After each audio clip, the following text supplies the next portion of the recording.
पठानकोट से कांगड़ा जाते हुए रास्ते में एक छोटा सा कस्बा पड़ता है, नाम है जवाली। वहीं आसपास के एक छोटे से गांव की ये कहानी है। गांव के एक परिवार से पोक्सो एक्ट की कई शिकायतें दर्ज हुई थी।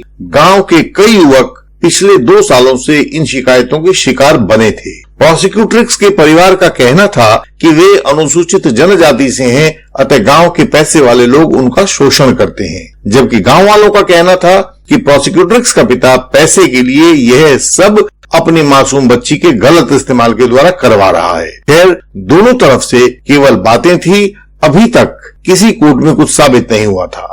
एक दिन फिर शोर मचा गांव में कि रमेश ने पूजा के साथ गलत काम कर दिया है। हमने दोनों के नाम बदल कर बताए हैं। अखबार में खबर छप गई थी कि किस तरह गांव के दबंगों ने एक अनुसूचित जनजाति की बालिका का जीना दूभर कर दिया है और यह एक राजनीतिक इशू बन गया था।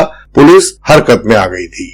एक दिन शाम को मेरे पास इंदर शर्मा का फोन आया कि उनके पुत्र के खिलाफ पोक्सो एक्ट के सेक्शन 6 का केस बन गया है। उनसे बात हुई और मैंने उन्हें सदस्यता लेने के लिए अपने सभी कागजात हम तक भेजने की बात की। मेंबरशिप लेने के बाद उन्होंने कहा कि कागजात के नाम पर तो उनके पास कुछ भी नहीं है। मुझे लगा कि यह परिस्थिति तो बहुत असाधारण है। हमने उन्हें सुबह दिल्ली में अपने चैम्बर में बुला लिया। पता लगा कि आरोप की तारीख वाले दिन रमेश अपनी बीमार पत्नी के पास अस्पताल में था। मैंने पूरी जानकारी ली और हाई कोर्ट में रमेश की अग्रिम जमानत की अर्जी लगा दी। साथ ही एक application 91 CrPC read with 482 CrPC भी हमने हाई कोर्ट के सामने लगा दी, ताकि रमेश, उसकी पत्नी के कॉल रिकॉर्ड्स, सीसीटीवी कैमरे की फुटेज, अस्पताल के गेट रजिस्टर, सबका रिकॉर्ड कोर्ट के सामने आ जाए। और कोर्ट ने उन्हें सम्मन कर लिया था। जब यह मामला हाईकोर्ट के सामने सुनवाई पर आया, हमने बताया कि रमेश और उसकी पत्नी के बीच कुछ वैवाहिक मतभेद चल रहे थे, इसलिए वह अपने पिता के पास मुकेरिया कस्बे में रहती थी। वह कुछ दिनों से बीमार थी और अस्पताल में भर्ती थी। रमेश उसे मनाने और उसकी तबीयत को जानने के लिए अपने माता पिता और गांव वालों से छिपकर मुकेरिया गया हुआ था। इस बात का किसी को पता नहीं था। सबकी जानकारी में रमेश गांव में था और बकरियां लेकर जंगल की तरफ गया था। इसी बीच पीछे से पूजा की शिकायत आ गई और एफआईआर दर्ज हो गई। ये सारी बातें सुनने के बाद और यह देखने के बाद कि पुलिस रमेश को गिरफ्तार करने के लिए घूम रही थी, रमेश को हाई कोर्ट से एंटीसिपेटरी बेल मिल गई थी। एंटीसिपेटरी बेल पाने के बाद रमेश अपने पिता इंदर के साथ दिल्ली आया। हमने उसे सारी जानकारी ली, उससे कुछ और कागजात और आरटीआई एप्लीकेशन के द्वारा उनकी जानकारी लेने के लिए कहा। उसने वे सब कागजात लिए और जो नहीं मिला उसने वहां अपने लोकल वकील साहब के जरिए मजिस्ट्रेट कोर्ट में अर्जी लगाकर ले लिए। कोर्ट में गवाही के दिन प्रोसिक्यूट्रिक्स ने बयान दिया कि अमुक तारीख को मैं जंगल में लकड़ियां लेने गई हुई थी और वहां से लकड़ियां लेकर शाम को मैं वापस लौट रही थी। जब दिन छिपने को था, लगभग 5:30 बजे, मैं उन लकड़ियों को लेकर लौट रही थी। रास्ते में रमेश जंगल में बकरियां चरा रहा था। अचानक रमेश ने मुझे पास की लंबी घास में खींच लिया और मेरे साथ गलत काम किया। मेरा शोर सुनकर आसपास के चरवाहे वहां आ गए तो यह मुझे छोड़कर भाग गया।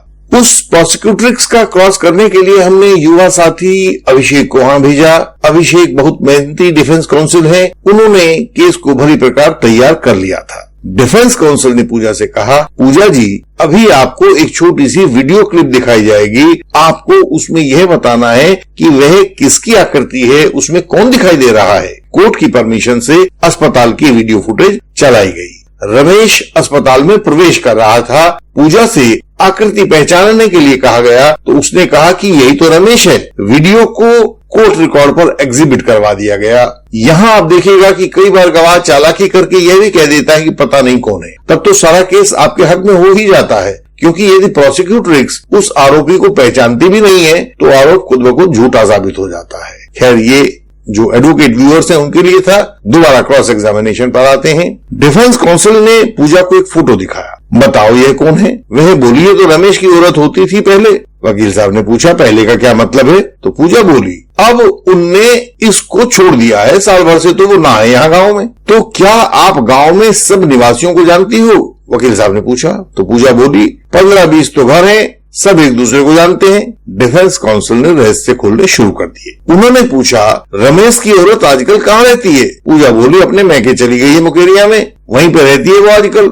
यहाँ एडवोकेट अभिषेक की चतुराई देखिए। जो बातें कोर्ट में उनको साबित करनी थी, उन बातों को वह प्रोसिक्यूटर्स के मुंह से कहलवाकर उसका एडमिशन ले रहे थे। Admission by the opposite party, ये किसी भी बात को साबित करने का सर्वोत्तम उपाय है। कोई डिस्प्यूट ही बाकी नहीं बचता। तो जो एडवोकेट व्यूअर्स इसको देख रहे हैं, वो एडवोकेट अभिषेक की चतुराई को जरा ध्यान से देखें। डिफेंस काउंसिल ने कहा, पूजा यह बात तो सही है ना कि घटना स्थल पर कौन कौन चरवाहे आए थे, तुमने उनके नाम पुलिस को नहीं बताए हैं? पूजा को चकराई। हाँ, मैं पहचान नहीं पाई कि वो कौन कौन थे। तो वकील साहब ने पूछा, लेकिन अभी तो तुमने बताया कि आप गांव में सबको जानती हो। अब पूजा को थोड़ी उलझन होने लगी थी। वह क्रॉस एग्जामिनेशन में उलझने लगी थी। वह बोली कि उस समय दिन छिप गया था, चेहरा दिखाई नहीं दे रहा था, इसलिए मैं उन्हें नहीं पहचान पाई। लेकिन वह डिफेंस काउंसिल भी क्या हुआ जो गवाह को बचकर निकल जाने दे? अभिषेक इस बात के लिए तैयार थे। उन्होंने कानूनी जाल फेंका, लेकिन अभी तो आपने बताया कि चरवाहे थे। बिना पहचाने ही आपने कैसे बता दिया कि वे चरवाहे थे? पहचाना होगा तभी तो बताया होगा ना। पूजा को जवाब नहीं सूझा। बोली, मुझे नहीं पता, मैंने उन्हें पहचाना नहीं था। वकील साहब आगे बोले, पूजा, क्या पुलिस को आपने अपना मोबाइल नंबर यही बताया था? उन्होंने नंबर को बांचकर सुना दिया। पूजा बोली, हाँ, ये मेरा नंबर है। अभिषेक बोले, ये आपके फोन का रिकॉर्ड है, यानी कि सीडीआर और लोकेशन डिटेल्स हैं। वह पहले से बोल पड़ी, एकदम से बोली, तो ये तो गलत पाएगा सारा कुछ, इसमें कुछ ना पाएगा। वकील साहब ने पूछा कि ऐसा क्यों, कि उसमें कुछ क्यों नहीं मिलेगा? पूजा बोली, मेरा फोन तो उस दिन खराब था, चल ना रहा था, इसमें डिटेल ना आ पाएगी। वह डिटेल रमेश ने सेक्शन 91 सीआरपीसी में निकलवाई थी, अतः इनको कोर्ट के रिकॉर्ड पर एग्जिबिट करवा दिया गया था। अब अंतिम डॉक्यूमेंट की बारी थी। डिफेंस काउंसिल बोले, पूजा जी, यह रमेश आरोपी के मोबाइल फोन का रिकॉर्ड है। उसके मुताबिक उस दिन और उससे अगले दिन वह आपके गांव में नहीं था, मुकेरिया अस्पताल में था। तो पूजा जिद्दी लोगों की तरह बोल पड़ी, मुकेरिया में क्या कर रहा था? अभिषेक बोले, वह अपनी औरत के पास था। तो प्रोसिक्यूटर्स तो उल्टे डिफेंस काउंसिल पर बरस पड़ी। अब ये उसकी औरत तो है ही नहीं, फिर उसके पास क्यों जाएगा? तुम वकीलों को मैं जानती हूँ, पता नहीं क्या झूठ सच करते रहते हो। और उसने जोर जोर से बोलना शुरू कर दिया। इतने गंभीर माहौल में भी डिफेंस काउंसिल मुस्कुरा पड़े। जज साहब ने कोर्ट को शांत किया। डिफेंस काउंसिल ने रमेश के सीडीआर और मोबाइल लोकेशन चार्ट को एग्जिबिट करवा दिया था, उसे रिकॉर्ड पर ले लिया गया था। आगे भी कुछ और सवाल पूछे गए, लेकिन वे दूसरे बिंदुओं पर थे, यहाँ उन बिंदुओं का प्रसंग नहीं है। फाइनल आर्गुमेंट हुए। हम अपने एविडेंस के साथ इस बात पर टिके हुए थे कि घटना वाले डे, डेट एंड टाइम पर रमेश मौका वारदात पर नहीं था और आरोप झूठा लगाया गया है। आखिरकार कोर्ट का निर्णय आया। निर्णय में रमेश की जीत हुई, उसे बरी कर दिया गया था। झूठ की हार और सच्चाई की विजय हुई थी। मेहनत और लगन से यह किया जा सकता था और वो किया गया। क्या आपके सामने भी झूठे आरोपों की आफत आ पड़ी है? क्या आप भी पशोपेश में हैं कि क्या किया जाए इस झूठ से पार पाने के लिए? क्या आप कानून का सही उपयोग नहीं कर पा रहे हैं? क्या कोई आपकी बात सुन नहीं रहा है? तो आप हमसे संपर्क करें। हमारे व्हाट्सएप नंबर पर मैसेज भेजें और व्हाट्सएप कॉल करें।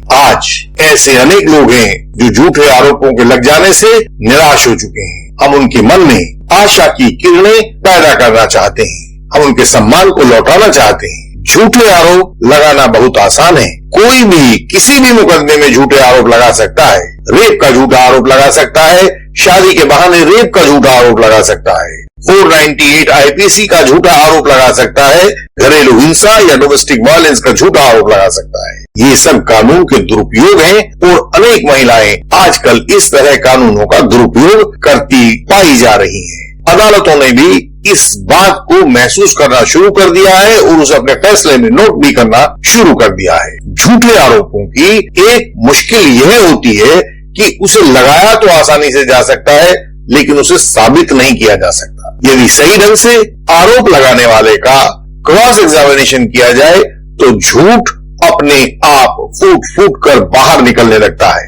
आप पर यदि कोई झूठा आरोप लग गया है तो हमें बताएं। हम आपके साथ सहयोग करने के लिए वचनबद्ध हैं। हमारे इंडियन लीगल सिस्टम के सदस्य बने और अपने कंप्लीट डॉक्यूमेंट्स हमें व्हाट्सएप या मेल द्वारा भेजिए। हम आपके साथ हैं।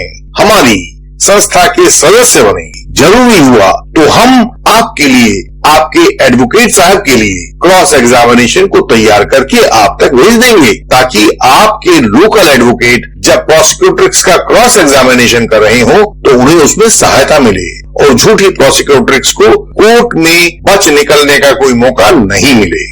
आप हमारे YouTube चैनल को लाइक कीजिए, शेयर कीजिए, सब्सक्राइब कीजिए। आप नीचे दिए गए बेल आइकन को प्रेस कीजिए ताकि सभी आने वाली नई वीडियोस आपको मिलती रहें। आप हमारे YouTube चैनल की सब वीडियोस को देखिए। हर एक वीडियो में कोई ना कोई खास पॉइंट अवश्य है, उसे मिस नहीं कीजिएगा। हम अगली वीडियोस में आपसे फिर मिलेंगे।